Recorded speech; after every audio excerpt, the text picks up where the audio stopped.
En la conferencia anterior habíamos hecho la trayectoria del desarrollo de las leyes de recursos humanos desde 1950. Pero para repasarlo un poco, para recordar un poco, voy a hacerlo rapidito.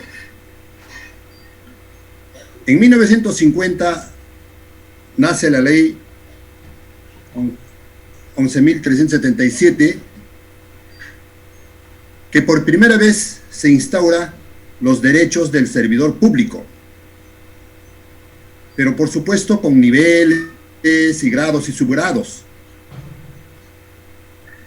Esta legislación tuvo existencia de muchos años hasta 1984, cuando nace el Decreto Legislativo 276. En mayo de 1984 aparece la ley, el Decreto Legislativo 276. ¿En medio de qué? En medio de la existencia de una nueva constitución política de 1979. Si la ley del Decreto Legislativo 276 es del 84, entonces la Constitución Política del Perú es del 79. Y la anterior legislación estaba enmarcada dentro de la Constitución de 1933, porque la 11.377 es de 1950. Entonces, ¿cuáles son las diferencias constitucionales en estos dos parámetros? Primero, que la Constitución del 39, aún en esas épocas, no hablaba nada acerca del trabajo del sector público. Solamente hablaba del régimen privado. Mientras que la 276 y la Constitución Política de 1979 sí ya habla todo un capítulo, el quinto capítulo de esa Constitución del 79, habla acerca del trabajo, el derecho individual y el derecho colectivo. Se incorpora a la Constitución. El derecho colectivo significa derecho a sindicación, derecho a huelga, derecho a protesta. El derecho individual, mis derechos individuales como trabajador. El debido procedimiento, la legalidad de los actos cuando se tiene que hacer algo contra el trabajador. Eso fue incorporado en este decreto legislativo 276. Pero lo más importante en esa, y lo más notorio, que ahora estamos sufriendo, señores, que se ha quitado una figura en esa ley y en la Constitución de 1979 y en la ley, en el decreto legislativo 276, es que se generó el concepto legal de estabilidad laboral. El trabajador tenía estabilidad laboral. Aún todavía persiste este concepto de estabilidad laboral a los que nos encontramos en el decreto legislativo 276. ¿Qué significa esto? Significa de que para que a uno lo destituyan, a un trabajador lo destituyan, tiene que entrar en un procedimiento, en un proceso, que antes estaba en la Comisión Permanente de Procesos Administrativos y en la Comisión Especial de Procesos Administrativos, antes, porque ahora ya existe otra, la Secretaría Técnica, de cual también así rápidamente vamos a hablar. Entonces, esta comisión era un tribunal, porque estaba formado por 3 miembros, tribunal, tipo juzgado, tipo jueces. Ahí se aplicaba las faltas cometidas y tipificadas en ley. Si no estaban tipificadas en ley, lamentablemente no podían tomar ninguna acción de represalia contra un trabajador. Y se tenía que hacer todo el debido procedimiento para luego aplicar la sanción que también esté tipificada en la ley. Entonces era una garantía todo este proceso como para poder darnos la oportunidad al trabajador a ejercer nuestro derecho irrestricto de defensa. Pero pasan los años, cambian los gobiernos, cambian de concepción, etcétera, etcétera. Y en el 2013 aparece la ley servil, la 30.057. El 4 de julio de 2013 aparece la ley servil 30.057, ¿En medio de qué? En medio de otra constitución política. La constitución política ya no era de 1979, sino la constitución política era del 92, de 1992, con ese famoso golpe de Estado, autogolpe de Estado de Fujimori. ¿Y qué cambia en esta constitución política de Perú esencial y radicalmente? Cambia el concepto de estabilidad laboral por el concepto de que el Estado defiende el despido arbitrario. ¡Ay, caramba! En el decreto legislativo 276, estabilidad laboral, y en la 30.057, el Estado defiende el despido arbitrario, protege el despido arbitrario. ¿Qué significa eso? Esencialmente son totalmente, diametralmente opuestas. Bajo estos conceptos vamos a nosotros desarrollar este tema de la ley Servir. Entonces, ¿en qué condiciones nos encontramos? ¿Cómo significa eso que garantiza o protege el despido arbitrario? Protege el despido arbitrario en las siguientes condiciones. Si alguien te despide dentro de esta actualidad, si un empleador del sector público te despide, entonces dice el Estado, se te despidió, y te voy a proteger. ¿Cómo te protejo? Expidiéndote un certificado de trabajo, para que tú puedas ir a buscar tu trabajo con el currículum que yo te estoy dando. Esa es la primera protección. Segunda protección. ¿Cómo te voy a proteger? Te voy a proteger si tú tenías un contrato el 31 de diciembre, te voy a dar 3 meses como si fuera una licencia con goce de haber, para que en ese tiempo tú busques tu trabajo con el certificado que te estoy dando. Esa es la protección. Hasta allí significa que el Estado protege el despido arbitrario. Ya no hay estabilidad laboral. Dentro de ese contexto, vamos a hablar ahora de la ley Servir. Esta ley Servir se aprueba en julio del 2013 y su reglamento, porque toda ley para tener operatividad, para funcionar, tiene que salir reglamento. Y el reglamento casi a 11 meses sale el Decreto Supremo 040-2014, del 13 de junio del 2004. ¿Qué nos dice ahí las disposiciones generales? Objetivo del presente reglamento: regula la aplicación, claro, porque a su ley va a reglamentar, la aplicación general de lo dispuesto, todo lo que dice en la ley 30.057, ley del servicio civil, conforme a lo establecido en la literal de la disposición complementaria final de la ley 30.057, obligaba que se debe reglamentar. Esta ley dice que tiene especialidad del servicio civil. Las autoridades resuelven las cuestiones que conozcan en el ámbito de su competencia, de acuerdo a lo señalado por la Constitución política. ¿Cuál es la Constitución política? Justamente por eso es lo que ahorita nosotros tenemos una mixtura de legislación laboral. Tenemos una dualidad de existencia de legislación laboral. La dualidad es que existe y está vigente aún todavía el Decreto Legislativo 276. No sé cuántos de ustedes, señores oyentes, participantes en este Congreso, serán trabajadores que pertenecen al Decreto Legislativo 276, y cuántos trabajadores serán después de la dación de esta ley Servir de julio, que ya por supuesto todo tipo de ingresos sí se está haciendo ya con los conceptos de esta ley Servir. Pero existe la dualidad, coexistencia de estas dos leyes, ley 276 y la ley 30.057. Señalados por la Constitución, nos dice, la Constitución que se inspira, esta ley Servir es la del 92, en consecuencia, la nueva Constitución y la última Constitución, que ahora está en cuestión también, y los postulantes al Parlamento ya están pidiendo que se cambie.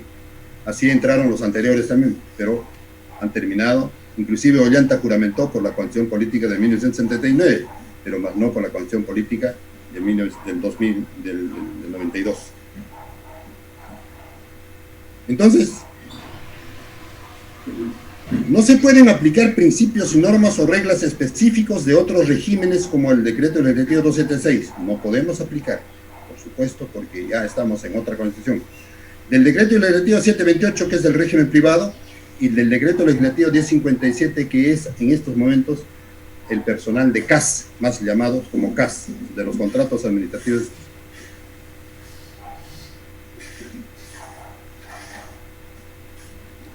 Ámbito del servicio civil. Pareciera que esta ley Servir se va a aplicar a todo el sector público. Se defenestró muchísimo al empleado público. ¿Cuántos de ustedes habrían estado trabajando en esas épocas y sintieron en carne propia lo que nos vilipendiaron al trabajador público como si fuéramos los más ociosos, los más vagos? No, señores, es el sistema lamentablemente, y al final, ¿quiénes han resultado siendo los corruptos? ¿El trabajador? ¿O los funcionarios? ¿O los gobiernos? ¿O los padres de la patria? Ustedes tienen la respuesta cada uno. ¿Quiénes han sido? El trabajador simplemente ha sido un operativo dentro de las legislaciones que existen, cumpliendo sus funciones. Quizás fue el pecado de apropiarnos de los cargos. Eso fue el exceso de apropiarnos de los cargos. Pero la norma lo permitía, porque el cargo es de una persona. Mi cargo no me quita, mi nivel no me quita. Ahora, con esta ley, cambia de puestos. Vamos a hablar después de eso. Definiciones. La entidad pública para el sistema administrativo de gestión de recursos humanos se entiende como entidad pública tipo A. Hay dos tipos de organización, tipo A y tipo B. Vamos a explicar estas instituciones, estas entidades públicas tipo A y tipo B, que podemos nosotros encontrar discrepancias en la resolución de nuestro problema. Mira, la psicóloga nos acaba de decir que en una comunicación asertiva, uno de los factores es ¿cuál? El que tú busques soluciones y no busques problemas. Pero esta ley nos mete un problema y no soluciona. En la práctica ya estamos viendo ahorita cómo está funcionando esta ley. ¿En qué parte? En la negociación, en el derecho colectivo es que resulta inaplicable. Tipo A. El tipo A, por ejemplo, vamos a buscar un ministerio, el Ministerio de Salud, les voy a poner como un ejemplo. El Ministerio de Salud tiene su sede central, el Ministerio de Salud como sector, y tiene sus DIRIs, ahorita, sus direcciones regionales de salud, y tiene sus ejecutoras, los hospitales y los centros. Entonces acá vamos a diferenciar cuál es el tipo A y cuál es el tipo B. El tipo A es el Ministerio de Salud del sector. Y el tipo B son los otros establecimientos que les he manifestado. Y dice, para cualquier solución de conflicto tiene que solucionar el tipo A. Caramba. Tipo A. O sea, el ministerio va a solucionar el problema de conflicto de un hospital, vamos a poner acá, de la maternidad de Lima. ¿Y su director para qué está? ¿Para qué está la DIRIS? Se rompe la línea de autoridad. ¿Y qué conoce el Ministerio de Salud de los problemas internos de la maternidad? ¿Qué conoce? No conoce. Y lo peor es que dice que tendrá que negociar con el sindicato mayoritario. Mayoritario. ¿Quiénes son los mayoritarios? Por número de trabajadores, los técnicos en enfermería son cualquier cantidad. Pero los técnicos de enfermería en su pliego petitorio van a poner temas que le corresponden a los médicos. No. ¿Van a poner temas que les corresponde a las enfermeras? No. ¿Van a poner temas que les corresponden a los obstetrices? No. No van a poner temas que corresponden a otras líneas de carrera y a otros grupos ocupacionales. No van a poner lo suyo. Pero, como dice, el tipo A tiene que negociar con el sindicato mayoritario. Caramba. Imagínense ahí la incongruencia y la dificultad de esta ley, solamente en esta parte. Entonces, volvemos, tipo A es aquella organización que cuenta con personería jurídica de derecho público, cuyas actividades se realizan en virtud de potestades administrativas y por tanto se encuentran sujetos a normas comunes de derecho público, lo que ya les he explicado. Asimismo, y solo para efectos del sistema administrativo de gestión de recursos humanos, se considera como entidad pública tipo B aquellos órganos desconcentrados, lo que les he indicado. ¿Quiénes son? Y dice, la entidad tipo A, que conforme a su manual de operaciones o documento equivalente, cumplan los siguientes criterios. ¿Qué cosa? Tener competencia para contratar, sancionar y despedir. Contar con una oficina de recursos humanos con la que haga sus veces un titular, entendiéndose como la máxima autoridad administrativa, y una alta dirección a la que haga sus veces. Contar con una resolución del titular de la entidad pública a la que pertenece, definiéndolo como entidad tipo B. Esta definición se aplica exclusivamente para el sistema administrativo de gestión de recursos humanos y no tiene implicancias para aspectos de estructura organizacional del Estado, ni para otros sistemas administrativos funcionales. Sí, pues una cosa es lo funcional y otra cosa es lo estructural, ¿no? Entonces, pero acá, ¿qué estamos tratando? Estamos tratando una ley, una norma que tiene que ver solamente con el personal, con los recursos humanos, mal llamados recursos humanos, es el potencial humano. En consecuencia, lo que se va a reglamentar entidades tipo A, tipo B, no es necesario que lo aclaren, que solamente tiene efectos en aspectos de recursos humanos. Funciones sustantivas son aquellas directamente vinculadas a la formulación, ejecución y evaluación de políticas públicas. También lo son aquellas actividades normativas de asesoría técnica y de ejecución directamente vinculadas al cumplimiento de los objetivos de las entidades establecidas en el marco de sus normas sustantivas. Ahí nosotros tenemos diferentes documentos de gestión institucional y ahí plasmamos nuestros objetivos, nuestras metas, inclusive hacemos nuestro plan estratégico institucional y nuestro plan operativo. El plan estratégico institucional es un documento de gestión mediante el cual al quinquenio hacemos nosotros nuestras metas. Ejemplo, establezco mis políticas. Ahorita, por ejemplo, nosotros tenemos esta pandemia. Objetivo. Si nosotros estamos teniendo en estos momentos una mortalidad y una mortandad de tanto por ciento, vamos a poner un 70%, entonces mi objetivo es bajar de acá a 5 años al 10%, o sea, 60%. Cada 5 años debo bajar más o menos unos 12, 15%. Entonces, esa es mi política y mi objetivo estratégico de acá a 5 años, y ese es el plan estratégico institucional, el PEI.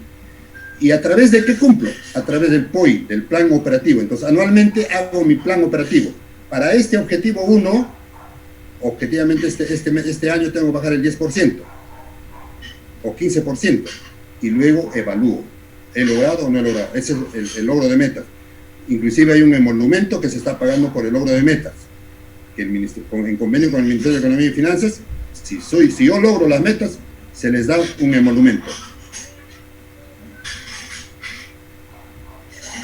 Funciones administrativas internas.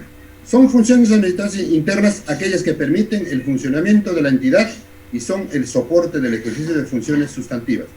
Son funciones de administración interna, las de planificación, presupuesto, contabilidad, racionalización, organización de recursos humanos, sistemas de información, comunicación, asesoría jurídica, gestión financiera, gestión de medios materiales, abastecimiento, entre otros.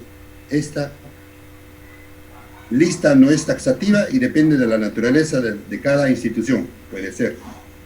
Sin embargo, ya ustedes acá, cada uno, de acuerdo a lo que se encuentran ubicados funcionalmente o estructuralmente en sus trabajos, se ubicarán a cuál de los subsistemas administrativos pertenecen cada uno de ustedes. Perfil de puesto. Es la información estructurada. Acá es necesario que nosotros entendamos ya el perfil de puesto. Antes se hablaba el perfil de plaza o del cargo.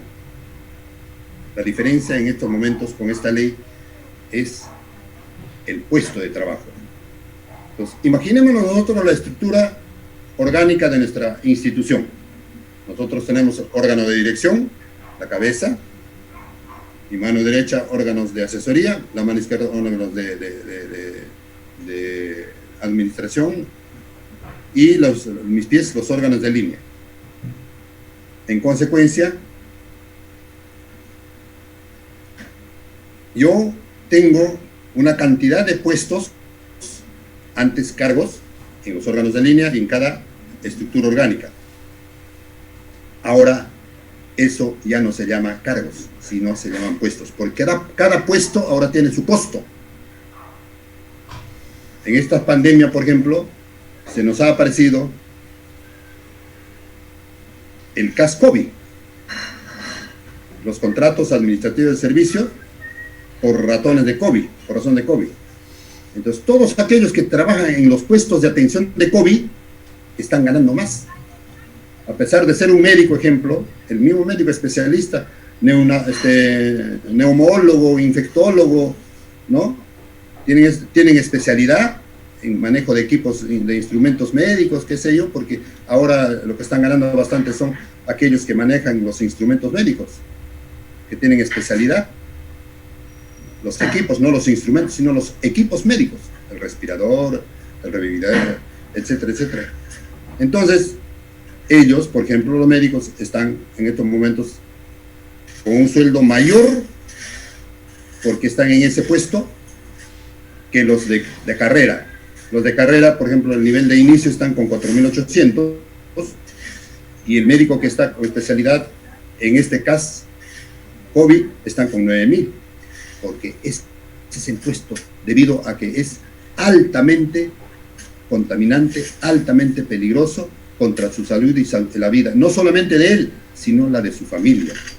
La razón por la cual se paga de acuerdo al puesto. Me parece que ahí sí es justo, al puesto, ya no al cargo, porque antes el cargo, el médico, aquí o allá igualito ganaba, en consulta externa, en hospitalización, en un servicio altamente especializado, o en este caso, como es en el caso COVID. Entonces, a eso se llama. Proveedores de capacitación. Son proveedores de capacitación las universidades, institutos o cualquier otra persona jurídica o natural, pública o privada con sede en el territorio nacional o extranjero que brinde capacitación profesional laboral. Ustedes, el CPEA, se convierte en estos momentos en una institución que debemos nosotros tener una alianza estratégica. Ustedes tienen una existencia de mucho tiempo, muy conocido, capacitando en administración de gestión de recursos humanos y gestiones administrativas y todo de gestión pública. En consecuencia, son nuestros aliados estratégicos para capacitar constantemente al trabajador. No hay mejor forma de desarrollarnos en estos momentos y ser competitivos a través de la capacitación y de la información. Ese es el mejor arma. Ya no es que nosotros podemos cambiar el mundo, como se decía en los años 50 de la década pasada, que el poder nace del fusil. Ya no, el poder nace del conocimiento y de la información. Nace del conocimiento y de la información. Pero todavía en los países de régimen dictatorial, aún todavía el poder sigue naciendo del fusil. Ya ustedes se imaginan qué países se encuentran en esta condición. Puesto es el conjunto de funciones y responsabilidades que corresponden a una posición dentro de una entidad, así como los requisitos para su adecuado ejercicio. El puesto podrá tener más de una posición siempre que el perfil de este sea el mismo. Ya les he explicado en qué consiste el puesto. Servicio civil es el conjunto de personas que están al servicio del Estado, llamados servidores civiles. Antes se llamaban servidores públicos, ahora son servidores civiles. Entonces, todos los que nos encontramos en la carrera de la administración pública somos servidores civiles y todos ellos pertenecemos al servicio civil, inmersos y afectos a esta ley 30.057 y su reglamento, el decreto supremo 014, el que estamos tratando. Servicio civil también son medidas institucionales por las cuales se articula y gestiona el personal del servicio del Estado, que debe armonizar los intereses de la sociedad y los derechos de las personas al servicio del Estado. En consecuencia, El servidor público tiene el mérito de ser servidor público, pero que se pone al servicio del interés de la sociedad y los derechos del personal al servicio del Estado. Esa es la función, ese es el objetivo de ser servidor civil, ya no para sí mismo, para nosotros mismos. Servidor civil. La expresión servidor civil se refiere a los servidores del régimen de la ley organizados en los siguientes grupos: funcionario público, directivo público, servidor civil de carrera y servidor de actividades complementarias, los de servicios, los de limpieza, etcétera, etcétera. Comprende también a los servidores de todas las entidades independientemente de su nivel de gobierno, cuyos derechos se regulan por los decretos legislativos 276, ley de base de la carrera 728. Esa es mentira. Esto es totalmente falso. Totalmente falso. Para poder entender esto, también voy a utilizar el ejemplo estructural de mi cabeza, mis brazos y mis piernas. Nosotros nos regíamos y nos seguimos rigiendo por el decreto legislativo 276, mi cabeza. Y tenemos legislaciones especiales, pero debajo de la 276. Ley de carrera. Ley de carrera 276.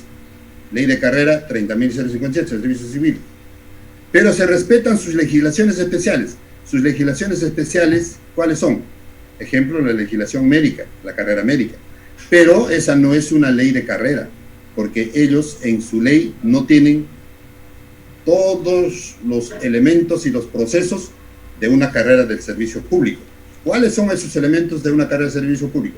Esos elementos son, primero, cómo ingreso a la administración pública. En su ley no hay cómo ingreso a la administración pública. Cómo me desarrollo en la administración pública. Cómo me controlan, cómo me comporto, mis derechos, mis obligaciones, mis faltas, cómo me sancionan, cómo termino la carrera, cómo me capacito.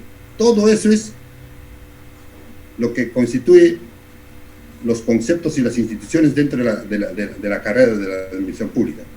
Pero en sus legislaciones especiales solamente está su escalafón y sus competencias como profesional. Oye, este es mi escalafón es de 5 niveles y mis competencias como médico son estos, nada más. Ahí no hay forma de ingreso, no hay sanción. Entonces, lo que no lo es, lo que no tienen en su ley, le aplicamos la ley servil. Pero sin embargo dice, no es aplicable a los que tienen su legislación laboral. Mentira, por eso es la primera mentira.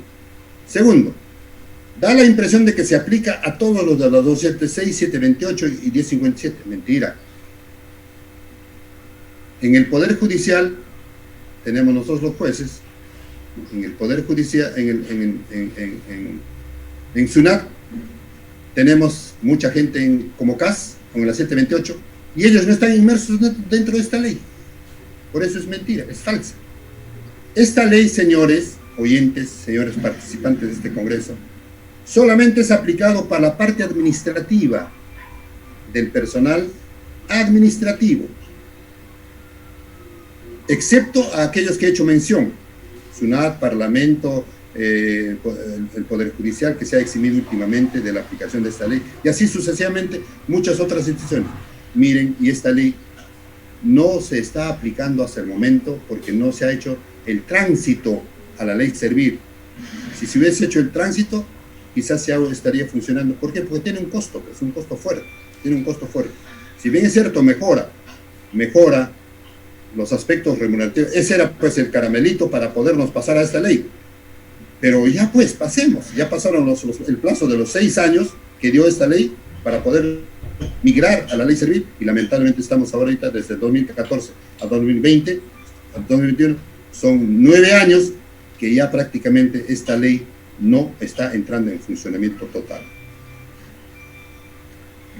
Titular de la entidad. Para efecto del sistema administrativo de gestión de recursos humanos, se entiende el titular de la entidad a la máxima autoridad administrativa de una entidad pública. En caso de los gobiernos regionales, locales, la máxima autoridad administrativa es el gerente general del gobierno regional y el gerente municipal respectivamente. Entonces no es el presidente de la región, sino es el gerente general del gobierno regional y el gerente municipal respectivamente en los gobiernos. Porque nosotros tenemos 3 niveles de gobierno: gobierno nacional, gobierno regional y gobierno municipal. Plazos. Todos los plazos en días establecidos en el presente norma se entenderán hábiles, salvo expresa referencia a días calendario. En los demás casos referidos a semanas, meses o años, se entenderá que son calendarios. Sí, los plazos, cuando no se dice, cuando no se especifica si es año calendario, se cuentan como días hábiles. Y si es de meses, de años, se cuentan de fecha a fecha. Si dice un mes, muy bien, del 1 al 31 es un mes. Si dice un año, a partir de ahora, hoy estamos 29 o 30, perdón, 30 de enero hasta el 30 de enero del próximo año. No se descuentan ni los sábados ni los domingos ni feriados. Se cuenta de año a año en los plazos. Del Sistema Administrativo de Gestión de Recursos Humanos, Rectoría del Servicio Civil. ¿Quién tiene la rectoría en estos momentos en el Servicio Civil? La Autoridad Nacional de Servicio Civil, en adelante Servir, es su epónimo, ejerce la rectoría del Sistema Administrativo de Gestión de Recursos Humanos y del régimen del Servicio Civil como parte integrante del mismo y a otros regímenes, conforme el Decreto Legislativo 1023. Por supuesto, con el Decreto Legislativo 1023 se creó Servir, con competencia a nivel nacional y sobre todas las entidades y regímenes de la administración pública, de acuerdo a lo establecido en el Decreto Legislativo 1023, que crea la Autoridad Nacional del Servicio Civil. Nosotros tenemos la Autoridad Nacional del Servicio Civil, y que es el Tribunal del Servicio Civil, inclusive el que nos juzga dentro de ellos. ¿Cuáles son las atribuciones respecto al servicio civil? Formular y gestionar y evaluar periódicamente la política nacional del servicio civil que se implemente a través de las políticas específicas en los subsistemas, en los 7 subsistemas que hemos hablado. Dictar normas, directivas, opiniones y reglas en materia del sistema administrativo de gestión de recursos humanos con carácter vinculante. En algunos momentos, cuando resuelven, dicen no tiene carácter vinculante, pero acá su norma les dice que son vinculantes. Establecer metodologías, procedimientos e instrumentos que deben aplicar o utilizar las entidades. En este momento se han creado documentos de gestión institucional acorde a esta ley. Como por ejemplo son, ahorita antes hablábamos del cuadro de asignación de personal y del presupuesto analítico personal que se ha unido en uno solo, que es el CEP, el cuadro del empleo público. Ese es el nuevo documento de gestión institucional, que contiene la estructura orgánica de la institución y los puestos de trabajo. Realizar el monitoreo de los procesos correspondientes de la gestión de recursos humanos. Servir podrá solicitar información a las entidades sobre el cumplimiento del nivel de los avances de la normativa, directivas, reglas, metodologías, procedimientos o instrumentos establecidos. Los monitorea. Supervisar a las oficinas de recursos humanos, lo cual comprende la revisión en vía de fiscalización posterior o concurrente y cuando la termine conveniente, sobre el cumplimiento de los procesos, normativas, directivas, reglas, metodologías, procedimientos, instrumentos, etcétera, etcétera, etcétera. Servir nos supervisa. Sancionar los procedimientos que deriven de las normas o políticas del sistema de recursos humanos. Pues se convierte en una institución sancionadora. Intervenir en caso de detectar graves irregularidades en la administración o gestión de los recursos humanos en materia de concursos. Cuando hay concursos, las convocatorias intervienen y deja nulo. Sí, hay varios, tenemos nosotros muchos antecedentes administrativos que Servir ha intervenido, ha dejado nulo todo un proceso de concurso de plazas o de puestos. Resolución de controversias. Servir pertenece al Ministerio de Trabajo. Es un órgano desconcentrado y por lo tanto, cuando hay controversias, nos vamos al Ministerio de Trabajo a resolver nuestros problemas. Y todas aquellas que la ley establezca, Servir tiene la función. Del Sistema Administrativo de Gestión de Recursos Humanos. El Sistema Administrativo de Gestión de Recursos Humanos comprende los subsistemas previstos en el artículo 5º, que ya lo hemos visto, de los 7 subsistemas descritos en este artículo. Ya le hemos especificado, le hemos explicado cuáles son esos 7 subsistemas. Planificación de política de recursos humanos. Este subsistema es el que permite organizar la gestión interna de recursos humanos en congruencia con los objetivos estratégicos de la entidad. Ya hemos dicho dónde se encuentran los objetivos estratégicos. Los objetivos estratégicos se encuentran en el plan estratégico institucional. Entonces, no podemos nosotros salirnos si eso tienen 10 planes estratégicos institucionales. Entonces, es en base a esos 10 planes que nosotros tenemos que hacer los objetivos de los recursos humanos.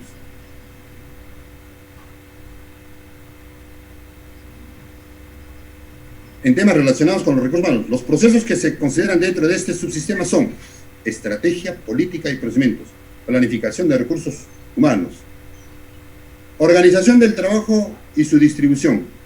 En este subsistema se definen las características, condiciones de ejercicio de las funciones, así como los requisitos de la idoneidad de las personas llamadas al desempeñar. La meritocracia es una forma de ingreso y se basa en la meritocracia de esta ley. Y dentro de la meritocracia nosotros encontramos la idoneidad. Los procesos que se consideran dentro de este subsistema son diseño de puestos,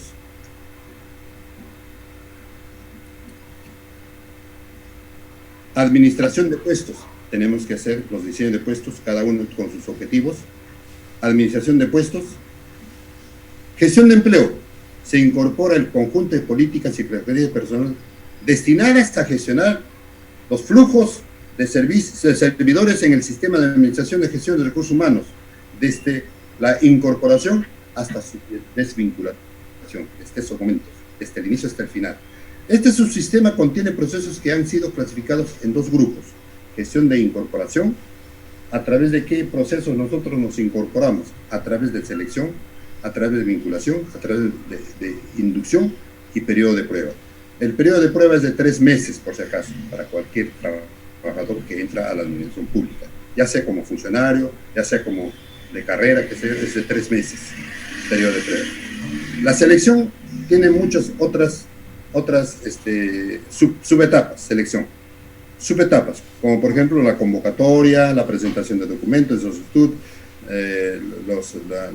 la observación la evaluación de estos documentos, sale el listado, al salir el listado presentan sus solicitudes de reconsideración, absolvemos la reconsideración, entonces saldrá la lista de aptos pasan a la prueba de conocimientos, escrito, luego pasa a la entrevista personal y al examen psicológico, y recién prácticamente se incorporan como servidores públicos. Para eso ya se hace el proceso, después de haber terminado con el proceso de selección, se hace la resolución, que esa es la vinculación, y después de la vinculación se hace la inducción que consiste en que nosotros tenemos que darles a conocer los objetivos institucionales, la estructura organizacional, los planes estratégicos, los planes operativos, a fin de que ustedes ya se involucren, los nuevos trabajadores, se involucren en la institución al que ya están siendo incorporados. Administración de personas, administración de legajos, ¿no? Entonces, estas dos etapas son administración de personas, administración de legajos, donde está incorporado todo nuestro historial desde que nosotros ingresemos hasta cuando terminemos. Ahí está en nuestro legajo, nuestros documentos personales de nuestra familia, si somos casados, si somos divorciados, nuestro estado civil, el nombre de nuestros hijos, primera etapa. Segunda etapa es de todo tu currículum, tu título, tus papeles de capacitación, etc.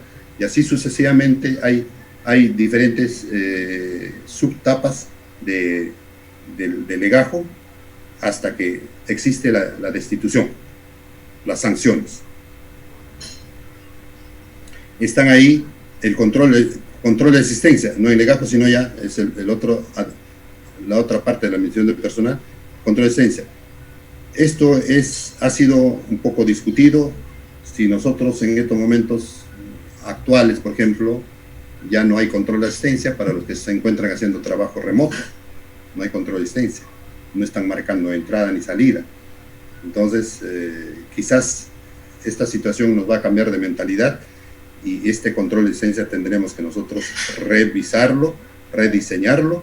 ¿Por qué? Porque más que todo se mide el trabajo por el cumplimiento de metas, por el cumplimiento de objetivos, por la gestión de resultados.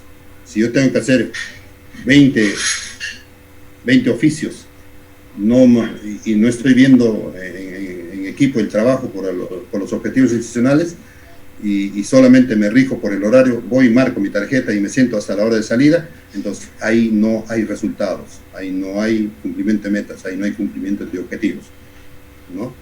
Después tenemos nosotros los desplazamientos. Los desplazamientos son físicos y no físicos. Los desplazamientos no físicos, ¿cuáles son? Los desplazamientos no físicos son el ascenso, la promoción, el cambio de grupo opcional, cambio de línea de carrera. Cada uno de nosotros al ingresar tenemos derecho de ascender, de promocionarnos, de ser funcionarios, de ser directivos, de hacernos cambio de grupo opcional. ¿Qué pasa si yo, por ejemplo, entré con secundaria completa, pero sin embargo dentro del trabajo, durante mi tiempo de servicio, me he capacitado, me he profesionalizado? Entonces ahí existe el cambio de grupo opcional. Ese es un ascenso, un desplazamiento no físico. ¿Y los desplazamientos físicos cuáles son? El destaque, que me voy de un lugar a otro por necesidad de servicio, por cuestiones de salud o por cuestiones de unidad familiar. La reasignación, cuando me voy de un lugar a otro en forma definitiva a una plaza vacante. En comisión de servicio, cuando una entidad me necesita en razón a mis habilidades, a mis conocimientos, a mi grado de conocimiento. Me necesita y me voy en comisión de servicio. Otro es la transferencia. La transferencia es cuando una institución se tiene que liquidar, entonces sus trabajadores, ¿cómo quedan? Se van a otras entidades, pero ese es con la 276, con esta ley, institución muerta, trabajador muerto. Ya no hay transferencia.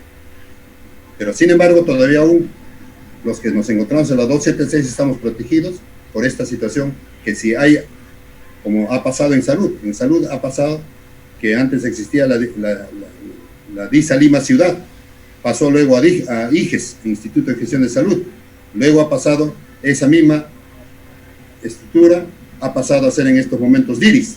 Entonces ha sufrido esa metamorfosis y sus trabajadores ¿dónde se han ido? Se han ido a los establecimientos de salud y han entrado nuevos trabajadores, acorde a la política del gobierno de turno. Luego tenemos los procedimientos disciplinarios, ese es el régimen disciplinario que ahora ya se hace a través de una secretaría técnica, y la secretaría técnica es lo que presta apoyo al órgano instructor. ¿Quién es el órgano instructor? El órgano instructor es el jefe inmediato y el órgano sancionador es el jefe de personal en casos de sanciones hasta 12 meses. En caso de destitución es el director o el titular de la entidad, ¿no? Y la desvinculación por renuncia, por cese o por destitución. Cosa que cuando llegamos a ese punto ya no lo voy a repetir, sino simplemente ya lo hemos hecho referencia. Gestión del rendimiento. En este subsistema se identifica y reconoce el aporte de los servidores civiles a los objetivos y metas institucionales. ¿Qué significa esto? ¿Qué significa esto? Mira, acá es importante que el trabajador no esté inerte, no esté inactivo, sino lo que nos ha dicho la psicóloga, que todo esto, el subsistema incluye la gestión del conjunto de ingresos y beneficios que la entidad destina al servidor civil como contrato. Perdón, nos hemos pasado.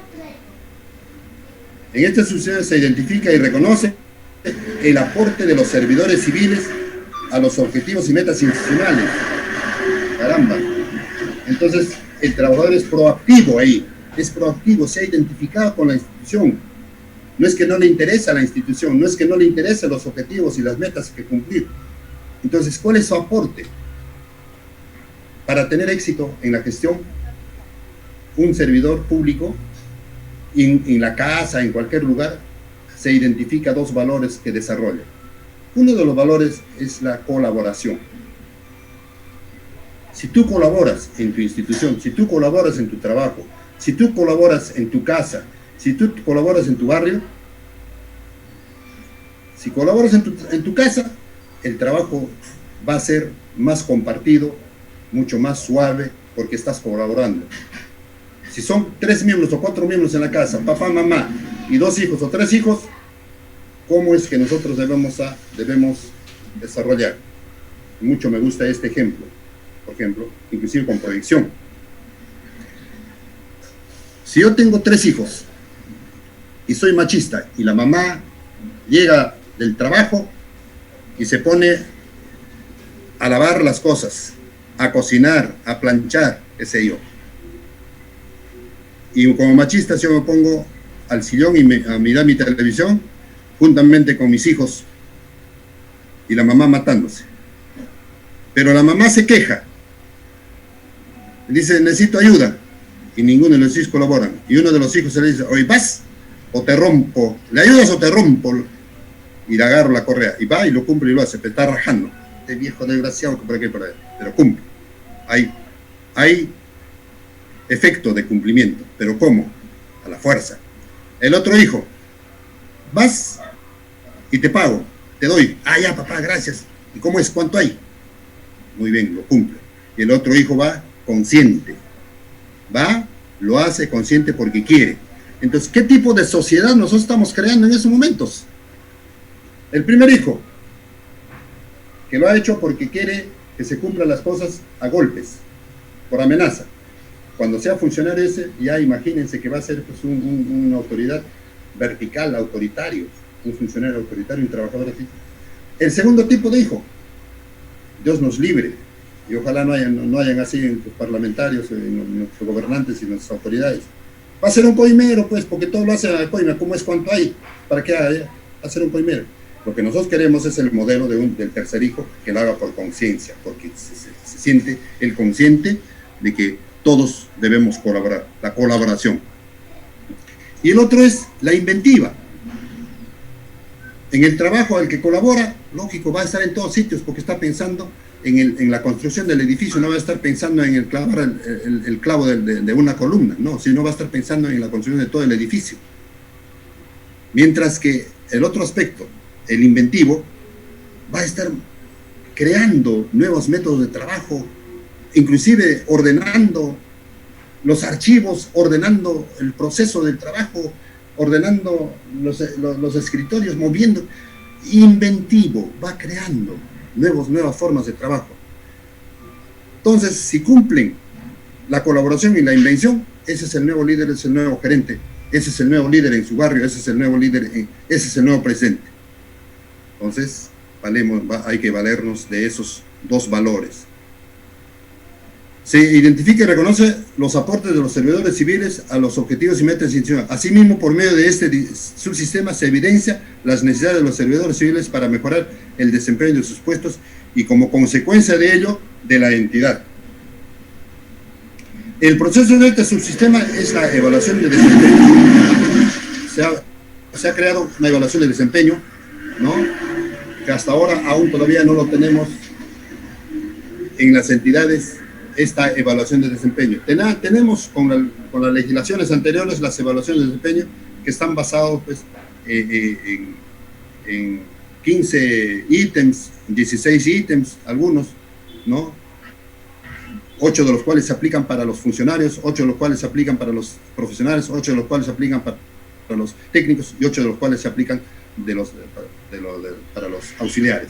Ejemplo, planificación, dirección, se tendrá que aplicar para los directivos y los funcionarios, ¿no?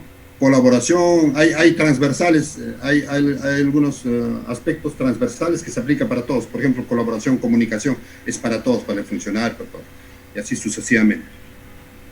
Los procesos que se consideran dentro de este subsistema son administración de compensaciones, ¿no? De pago de remuneraciones, administración de pensiones, esos dos aspectos. Ahora, administración de compensaciones, estamos en conflicto. Ustedes están escuchando en las noticias que hay una nueva ley del sistema de pensiones, ¿no? Y cuando yo le escucho a nuestros parlamentarios hablar del sistema de pensiones, el problema no es unificar y decirle, tu gobierno vas a asumir la responsabilidad de la pensión, ya sea de la AFP, no, eso no es el problema, señores. El problema es cuáles de nuestras remuneraciones son pensionables, y las remuneraciones pensionables son bajísimas, señores. ¿Cuál es la pensión en la AFP? Bajísimo. Como nos pintaron cuando se estableció acá las AFP, nos pintaron los viejitos felices, nos ponían así. Ahora los viejitos felices que nos pintaban la década del 90 cuando entró la AFP, Ahora esos son los viejitos que están en estos momentos en la mendicidad, en la necesidad más íntima. ¿Cuántos artistas se nos han muerto por eso, pues últimamente? Nuestro famoso Guayabera Sucia, ¿no? Que de repente no ha sabido ahorrar, pero no supo administrar, y por lo que tampoco pudo alcanzar sus remuneraciones, porque la equivalente para aportar al fondo equivalente de pensiones era pues un fondo mínimo, 50 soles, 40 soles, y cuando tú terminas en 20 años, 30 años tu carrera, 50 soles, a ver, vamos a sacar la cuenta así mentalmente rápido, 50 soles mensual aportas, ya sea para tu NP o para el sistema privado de pensiones. 5 por 20 años, cada año tiene 12 meses, 2 por 12 son 240 meses, 240 meses por 50 soles, 5, son 24.000 soles, tienes 12.000 soles ahorrados.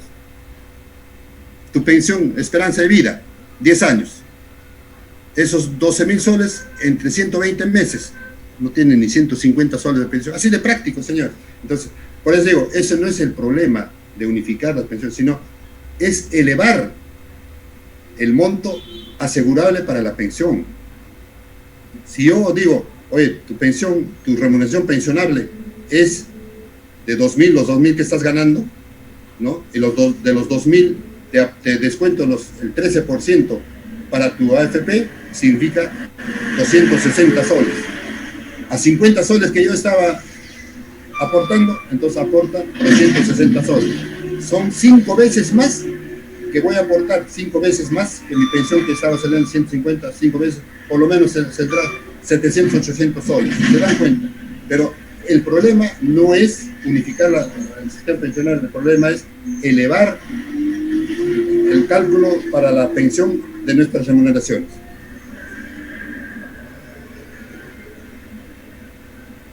Gestión del desarrollo.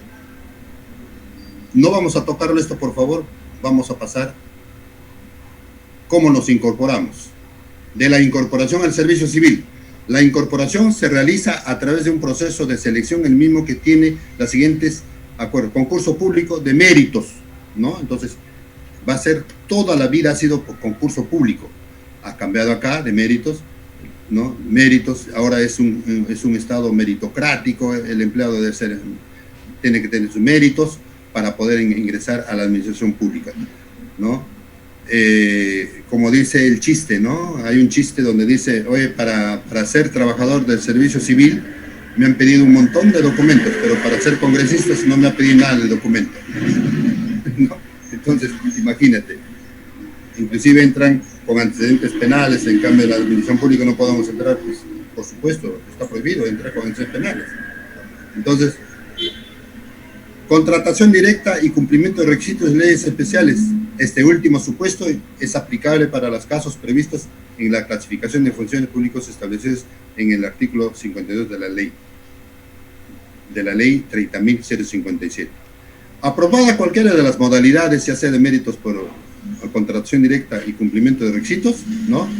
Aprobada cualquiera de las modalidades de acceso, se formaliza el inicio del vínculo entre el servidor civil y la entidad pública, ya sea con la emisión de una resolución administrativa o con la firma del contrato. Ahora mayormente es con firma del contrato, ya no hay resoluciones.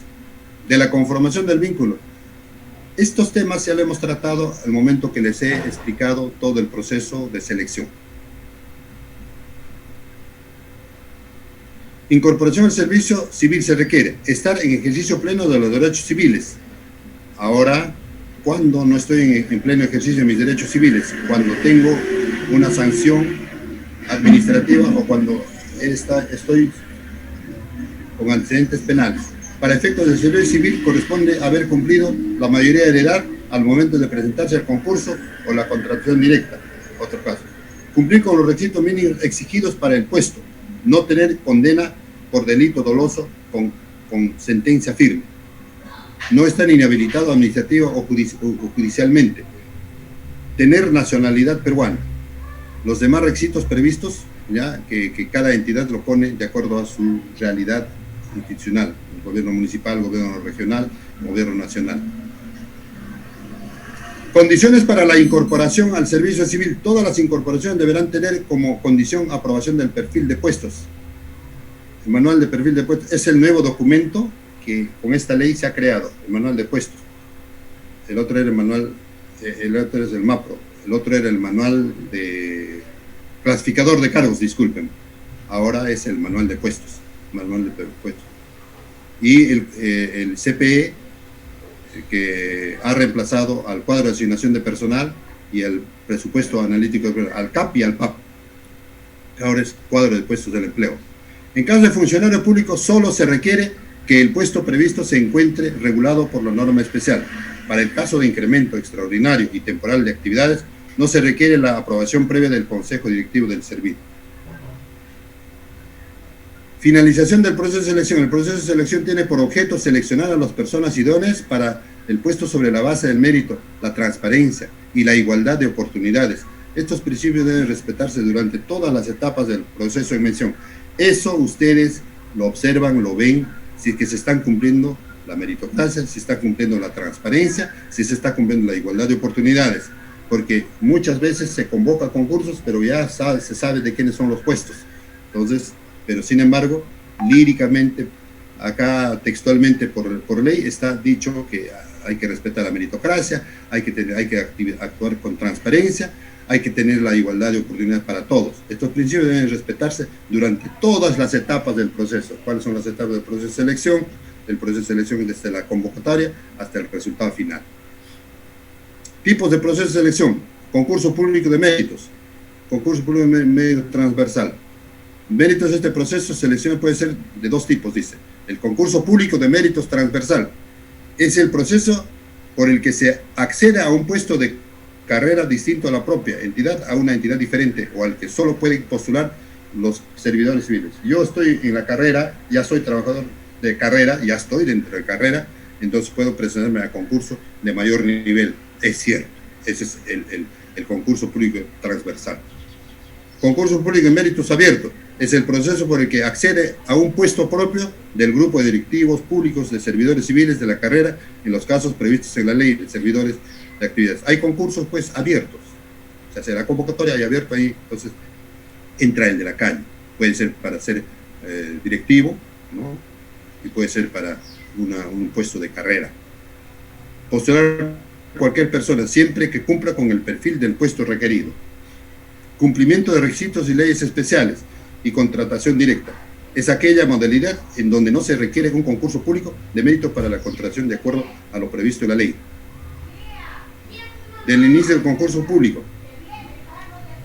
Una entidad del Estado puede iniciar un concurso público de méritos para incorporación de puestos de servicio civil cuando cuenta con el siguiente. Primero, debe tener un puesto vacante, presupuestado y financiado, incluido en el cuadro de puestos del CPE. Yo debo tener ahí mi puesto, ahí en ese documento de gestión. Debo tener mi perfil de puesto, el MPP, y criterios definidos para la clasificación de los postulantes. Esos son para el inicio del concurso público. Alcance del concurso público de méritos abiertos. El proceso de selección de concurso público de méritos abiertos es aplicable a los siguientes casos: para puestos de directivos públicos, para puestos de servidores de actividades complementarias y para puestos de servidores civiles de carrera en los siguientes casos. Los puestos para cubrir las vacantes del nivel inicial de una familia de puestos. Acá también este es un nuevo término, familia de puestos. Familia de puestos significa de que yo tengo un cargo, una denominación de cargo, y el otro tiene una denominación de cargo, la misma denominación. Todo eso se constituye una familia de puestos. Es una familia de puestos. Pero la remuneración no es igual para todos, sino depende a qué puesto va a trabajar. Ya les he dicho, les he puesto un ejemplo. Por ejemplo, el que trabaja en el hospital en una consulta externa no gana guardia hospitalaria. El que va a hospitalización gana guardia hospitalaria. ¿Se dan cuenta? Entonces, ese puesto de hospitalización le da la guardia hospitalaria. Gana, a pesar de que tienen el mismo cargo, el mismo puesto. Mientras que en otros casos, por ejemplo, ganan por especialidad. El que tiene especialidad y trabaja en UCI, trabaja en emergencia, gana por estar trabajando en servicios críticos, otro emolumento por ese puesto. sale de ahí y se va a otro lugar, no se lleva la plata. Eso se llama los puestos para cubrir vacante en un puesto altamente especializado, los puestos para una entidad nueva, cuando resulte desierto, un concurso público de méritos transversal. Ya de lo transversal ya hemos hablado también, etapas del concurso ya les he hablado, reclutamiento también les he hablado, evaluación. La evaluación se realiza tomando en consideración los requisitos previstos en el perfil de puestos, comprende como mínimo la evaluación curricular, la evaluación de conocimientos, de habilidades y la entrevista final. Esta final es muy subjetivo, pero si nosotros queremos objetivizarlo, hay instrumentos cuando uno quiere actuar por transparencia, cuando uno quiere ser transparente. Ya ahí depende del jefe de recursos humanos la habilidad, lo inventivo que es. Cómo una entrevista de personal puedo plasmarlo en un documento y demostrar los resultados de su examen a fin de que no sea subjetivo, porque en otros lugares dice, en la entrevista personal tiene un peso del 70%. Entonces, ¿qué significa? Sus conocimientos, su currículum, ha estado en el primer punto. Viene su conocido en la entrevista personal y tiene 100 y prácticamente ganó el concurso. Cuando en conocimiento, en currículum, en mérito venía primer puesto, pero como este tiene el peso más grande, se lo volteó. Pero entonces hay que objetivizar. ¿Cómo se objetiviza? La experiencia les puedo compartir a los que son de repente gestores de recursos humanos. Se crean fichas.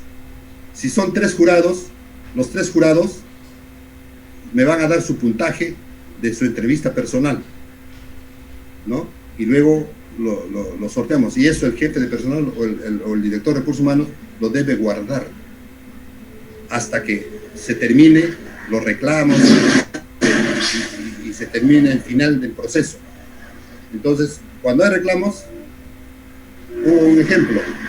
Un médico altamente capacitado demandó que en la entrevista personal ha sido favorecido el otro colega, no yo. ¿Por qué? Porque yo he tenido conflicto con esta persona. Cuando revisamos esos papelitos que yo guardé, ¿qué sucedió? Esta persona que le estaba cuestionando le había calificado como lo más alto a esa persona que le estaba denunciando. Ahí está el puntaje, y sacamos los papelitos y demostramos ante el Poder Judicial en todo que no hubo ningún tipo de favorecimiento. Por el contrario, le calificó justamente con el puntaje más alto, pero lamentablemente en los otros ítems falló, ¿no? Entonces, ahí se objetiviza.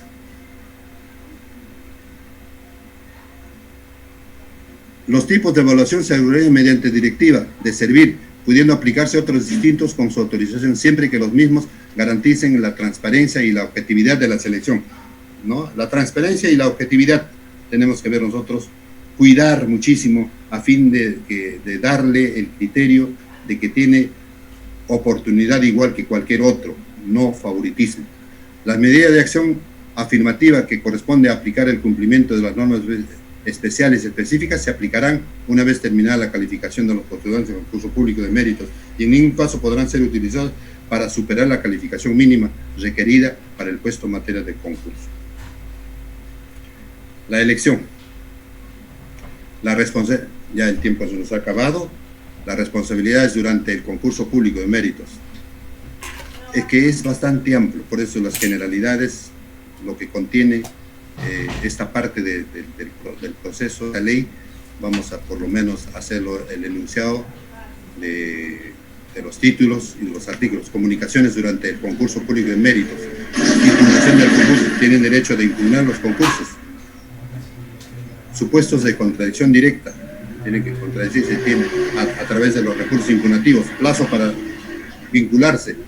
Requisitos y formalidades para inicio del vínculo de servicios civiles. Contenido mínimo de la relación administrativa. Nombres, apellidos, monto que va a ganar, cargo, puesto, etc. Contenido mínimo del contrato. Vigencia del vínculo. La vigencia del vínculo. Superar el periodo de prueba que es de 3 meses. El vínculo entre el servidor civil y la entidad se presume indeterminado, con excepción de los casos previstos en la ley y en el presente reglamento de normas especiales que regulan la actividad de la entidad. Por si acaso, en el auditorium existirán trabajadores que están en la condición de CAS. En consecuencia, en algún momento van a ser incorporados a esta ley, pero como CAS no les es aplicable estas normas, por si acaso. La inducción, ya les he manifestado en qué consiste la inducción. El periodo de, les he dicho más o menos cuánto es, de 3 meses para el funcionario, para el directivo y para el servidor de carrera. Derecho a obligaciones, es bastante amplio, ¿no? Es bastante amplio, y queremos terminar con una frase de Bill Gates. A propósito, lo he escogido esta frase de Bill Gates con la finalidad de reflexionar en estos momentos de pandemia. Nos dice, ¿no?, lo que su pensamiento nos dice. Está bien celebrar el éxito, pero es más importante presentar atención a las lecciones del fracaso. ¿Qué ha pasado en estos momentos? ¿Por qué estamos sufriendo esta pandemia? ¿Acaso esta pandemia, este COVID, no es creado por el hombre? Es creado por el hombre. No es creado por la naturaleza ni como castigo de Dios. Por los que tienen tremendas inversiones, tremendos capitales en estas industrias de laboratorios y de fármacos.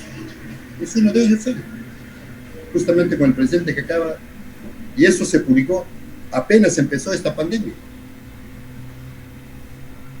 Pero es coherente con su pensamiento. Está bien celebrar el éxito, pero más importante prestar atención a las lecciones del fracaso.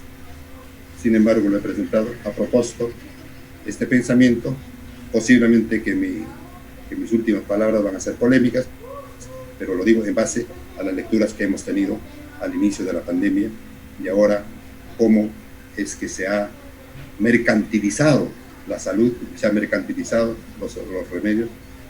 La oferta y la demanda está jugando demasiado caro y mucha vida está costando. Muy agradecido, le agradezco muchísimo. Estoy a la espera de cualquier pregunta, cualquier comentario respecto a estos temas. El tema es muy amplísimo, profesor Luis. Lamentablemente el curso es amplio. Acá hay una pregunta que me parece interesante. Dice, ¿desde cuándo regirá la ley Servir? De repente para aclarar. Ya, muy bien. Para que rija la ley Servir en los trabajadores hay 4 etapas. Y ese proceso se llama el proceso de tránsito a la ley Servir. Proceso de tránsito a la ley Servir. Ese proceso de tránsito, en su primera etapa es, primero, sacar la resolución del deseo de la institución para migrar a Servir. En ese deseo, en la resolución que se comunica a Servir, con aprobación de Servir, nos autoriza a Servir y empezamos a recopilar información. ¿Cuáles son? De los documentos de gestión institucional, los que tenemos hasta ahorita. Empezamos a mapear, a analizar, a recopilar, recopilación. Paralelo a esa recopilación, empezamos a inducir a las personas, a capacitar a los servidores públicos de carrera, la 276, al CAS, si quieren pasar o no a la ley Servir. Estos son los beneficios de la ley Servir. Uno de los beneficios es, por ejemplo, que se va a ganar 13 sueldos. Uno de los beneficios. O sea, las vacaciones me lo van a pagar mi mes normal y me van a dar un sueldo más de vacaciones. Hasta ahora aún todavía no se ha implementado eso. Ese es el anzuelo como para poder pasarnos a la ley. Va a haber mejora de remuneraciones. Sí hay mejor remuneración. Ya nosotros tenemos un ejemplo en las mejores remuneraciones. Ejemplo, nosotros estamos divididos en el personal asistencial y en el personal administrativo. El personal administrativo está congelado sus remuneraciones. Miren, para decirle que cómo es la escala remunerativa del administrativo. El administrativo más alto gana 570 soles su sueldo. 570 sueldo. Lo que llega más o menos a 2.000, 2.500, 3.000 es con los incentivos laborales, que no es nada pensionable. Pero esto 570, el 65% es pensionable, o sea, de 400 soles. O sea, la pensión es 400 soles, ¿se da cuenta? Mientras que se ha utilizado para el personal esencial ya las instituciones de esta ley. ¿Cuál es? través del Decreto Supremo 1153 se ha incorporado a esta ley. Son personal asistencial, con lo que todos los incentivos han pasado a ser sus remuneraciones y son pensionables. Entonces, el 13% de toda esa remuneración significa pues 5 o 6 veces más, ¿no? Entonces, eso es el anzuelo que tiene esta ley Servir para mejorar la pensión. Otro proceso, se recopila la información. Segunda etapa, se evalúa esa información, se evalúa. Y ahora, con los nuevos objetivos de la reforma de recursos humanos y del sector público, empezamos a plantear los nuevos documentos de gestión, la tercera etapa. Y la cuarta etapa es la aplicación. Esa etapa, la tercera etapa, es lo que dura más, es más larga, porque la implementación, la evaluación y eso tiene también sus subetapas. Las subetapas son que Servir tiene que revisarte cada rato y tiene que estar, porque ahí tienen que salir los nuevos documentos de gestión. Por ejemplo, tiene que salirte el CEP, el cuadro de asignación de personal y el presupuesto analítico personal. Ese CEP va a costar ahora. El cuadro de asignación de personal va a costar, el presupuesto analítico personal va a costar. Entonces, pero van a ser con nuevos montos, ¿no? En consecuencia, esos montos son difíciles de establecer financieramente y autorizados por el Ministerio de Economía y Finanzas. Razón por la cual se está demorando. Ya son 9 años que tenemos y la ley decía al 6º año, ya cumplió el 6º año. Y todavía decía la disposición transitoria del Decreto Supremo 040, que es el reglamento, nos decía de que si no lo has hecho tú de manera voluntaria, entonces Servir de manera obligatoria te pasará el 7º año a la ley Servir. Y todos estuvimos pues en esa esperanza que a la fuerza pasemos, a buena hora. No, nosotros no estamos indispuestos a pasar, estamos dispuestos a pasar a la ley Servir. Si no, nosotros queremos inclusive pasar a la ley Servir y dejarnos ya de este momento de ser pues disminuido la parte administrativa, porque este curso es para el personal administrativo del sector público. Eso es eso, y eso demoraba 6 años, pero ya hemos pasado 9 años y seguiremos esperando hasta que implementen el proceso de tránsito a la ley Servir.